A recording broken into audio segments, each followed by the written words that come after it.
बिस्मिल्लाहिर्रहमानिर्रहीम। अस्सलाम वालेकुम नाजरीन, आप देख रहे हैं सुनी वही चैनल और मैं हूं आपका मेज़बान वैसा ओजला। तो नाजरीन, सुनी वही चैनल की टीम अब आपसे शेयर करती है कि पछेती काश्तकारी में आप किन किन फसलों को यानी कि किन किन सब्जियों को काश्त कर सकते हैं। वो कौन सी सब्जियां हैं जो पछेती काश्त की जा सकती हैं और श्योर है कि इनका 100% मार्केट में इंशाल्लाह अच्छा रेट होगा, अच्छे दाम में ये सेल होंगी। तो पछेती मैं हर वीडियो में कहता हूँ कि या आप अगेती काश्तकारी करें या आप पछेती करें। जब दरमियान में मिड में आप आ जाते हैं तो बहुत ही जो है ना सप्लाई, बहुत ज़्यादा सप्लाई होती है मार्केट में। सप्लाई ज़्यादा होने की वजह से जो है ना रेट कम मिलते हैं।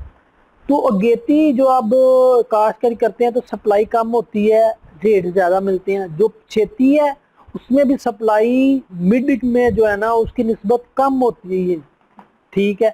तो पछेती काश्तकारी का अब मौसम है, अब काश्त करें, इंशाअल्लाह जो है ना इसका अच्छा रेट आपको मिलेगा। तो रवायती फसलें तो आप काश्त करते ही हैं, जैसे गंदम है, ठीक है, अब दान है, चावल लगने हैं। तो एक्सपेरिमेंट जो है ना आप तजर्बे के तौर पर जो है ना ये फसलें काश्त करके तजर्बा हासिल करें थोड़ी थोड़ी। तो काश्तकार भाइयों, इसका जो है ना पछेती काश्तकारी का मौसम अब जून से स्टार्ट है, ठीक है। जून, जुलाई, अगस्त, सितंबर तक जो है ना पछेती काश्तकारी की जा सकती है। तो मैं बता देता हूँ कि कौन कौन सी फसलें हैं और कितना कितना बीज इस्तेमाल होता है। और अगर आपने बहुत ही डिटेल वीडियो देखनी है तो वो डिस्क्रिप्शन में हम लिंक दे देंगे, या आप हमारे चैनल पे जाएं, सुनी वही चैनल, उधर जाके ना आप डिटेल में वीडियो देख सकते हैं इन सब्जियों के मतलब। और यानी कि कौन सी बीमारियां लगती हैं और किन किन खेतों में जो है ना काश्त किया जा सकता है, पैदावार कितनी है, टेन्योर कितना है इनका, यानी कि जो इनके मतलब डिटेल है ना वो आप जो है ना हमारी जो है ना वीडियो देख सकते हैं चैनल पर। तो शॉर्टकट में बता देता हूँ बीज कितना लगना है, ठीक है, यानी कि बीज कितना लगता है और कौन कौन सी जो है ना सब्जियां जो आप खेती काश्त कर सकते हैं।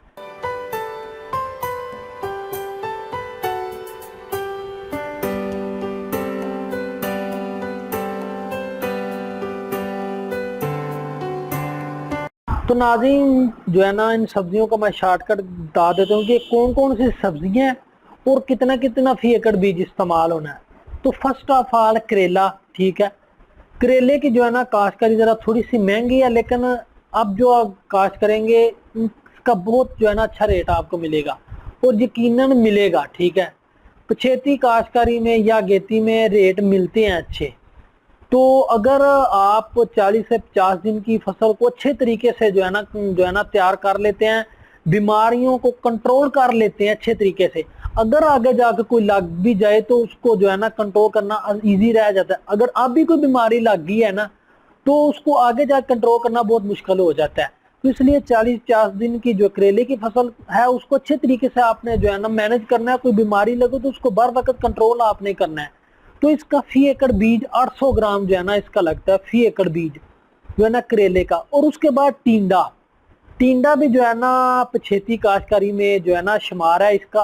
तो टिंडे के मतलब डिटेलन देखनी वीडियो तो वो भी सोनी भाई चैनल पर पड़ी हुई है।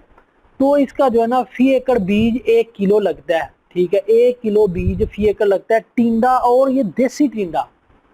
अब बहुत कम जो है ना देसी टिंडा लोग काश्त करते हैं। तो आप इससे जो है ना अंदाज़ा लगा लें कि अगर आपने काश्त कर लिया देसी टिंडा और अच्छे तरीके से उसको तैयार कर लिया तो बहुत ही अच्छे इंशाल्लाह आपको इसके रेट मिल जाएंगे। बहुत कम जो है ना लोगों ने ये देसी टिंडा काश्त किया हुआ है।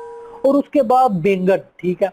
बैंगन जो है ना इसकी जो है ना पैदावार बहुत ज्यादा है, ठीक है। बैंगन लगाना तो गोल लगाना, लंबा बैंगन बैंगन आपने नहीं लगाना।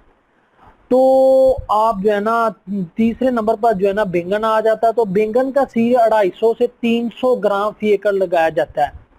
तो वो भी जो है ना आपने हाइब्रिड लगाना, अच्छा जो है ना आपने सीड जो है ना सिलेक्ट करना है। तो बैंगन आ गया। और उसके बाद है भिंडी तोरी, गर्मियों की मरगूब ग़िज़ा। तो भिंडी तोरी अब जो है ना वो जो असम है देसी, उसमें जो है ना 8 से 10 किलो जो है ना फी एकड़ बीज लगता है। अगर आपने दोगली किस्म लगानी है तो उसमें 3 से 4 किलो फी एकड़ बीज लगाया जाता है। तो ये भी जो है ना एक जो है ना समझ ले कि एक ही इसमें मरहला मुश्किल है तुड़ाई का। अगर आप अच्छे तरीके से इसकी जो है ना तुड़ाई अपनी यानी कि खुद तुड़ाई करते हैं या आपके इलाके में लेबर है तो तब काश्त करें। तुड़ाई के लिए लेबर नहीं मिलती, अगर मिलती है तो वो महंगी मिलती है, इसकी कंड जो है ना वो जो है ना तंग करती है इसलिए। और उसके बाद है घिया कद्दू। ठीक है, घिया कद्दू की काश्तकारी भी 6 से 7 महीने अच्छी खासी प्रोडक्शन देती है। अगर आप इसको वक्तन फवक्तन जो है ना स्प्रे करते रहे कीड़ी वाली, और उसके बाद ठंडी स्प्रे, अब गर्मियों में जो है ना इसका फूल गिर जाता है, डोडियां वो खराब हो जाती हैं, वक्तन फवक्तन इसको अच्छे तरीके से आप स्प्रे करते रहें तो ये भी 6-7 माह फसल आपकी चल सकती है। और इसकी तुड़ाई भी इजी है, एक बंदा इसकी तुड़ाई कर लेता है, यानी कि इसकी तुड़ाई मुश्किल नहीं है जितनी मुश्किल भिंडी तोरी की तुड़ाई है। तो इसका भी फी एकड़ 1 किलो बीज लगता है। ठीक है, ये बीजों पर भी डिपेंड करता है, 500 ग्राम भी इसका बीज लगता है। ठीक है, और 1 किलो बीज भी इसका लगता है। और उसके बाद घिया तोरी भी जो है ना इसका जो है ना शुमार भी पछेती जो है ना फसलों में सब्जियों में किया जाता है। तो घिया तोरी अगर आपने काश्त करनी है तो इसके लिए अच्छी वैरायटी आपने जो है ना सिलेक्ट करनी है। एक होता है जो है ना गहरा सब्ज रंग, एक होता है अंगूरी सब्ज रंग। तो आप देख लें कि आपके इलाके में किस वैरायटी को ज्यादा मकबूलियत हासिल है, कौन सी वैरायटी लाइक की जो है ना ज्यादा पसंद की जाती है, लाइक की जाती है। तो अंगूरी रंग और सब्ज गहरा जो है ना कलर, ये 2 वैरायटी हैं घिया तोरी की। तो ये थी 6 फसलें जो पछेती काश्त की जा सकती है। तो घिया तोरी भी कब सीड 1 किलो लगता है फी एकड़। ठीक है, तो ये थी जो है ना 6 सब्जियां पछेती जो आप काश्त कर सकते हैं। शॉर्टकट मैंने बता दिया कि इनका सीड कितना लगता है। ठीक है, तो ये थी सोनी भाई चैनल की तरफ से एक छोटी सी कावश। आपको ये हमारी कावश कैसी लगी? अगर अच्छी लगे तो हमारी वीडियो को लाइक करें, हमारे चैनल सोनी भाई को प्लीज सब्सक्राइब करें ताकि हमारी हौसला अफजाई होती रहे, हम इस तरह की अच्छी से अच्छी वीडियो आपके साथ शेयर करते रहें। तो इसी के साथ सोनी भाई चैनल की टीम को दे इजाजत, इंशाल्लाह एक नई इन्फॉर्मेटिव वीडियो लेके आपकी खिदमत में हाजिर होते हैं। अल्लाह हाफिज़।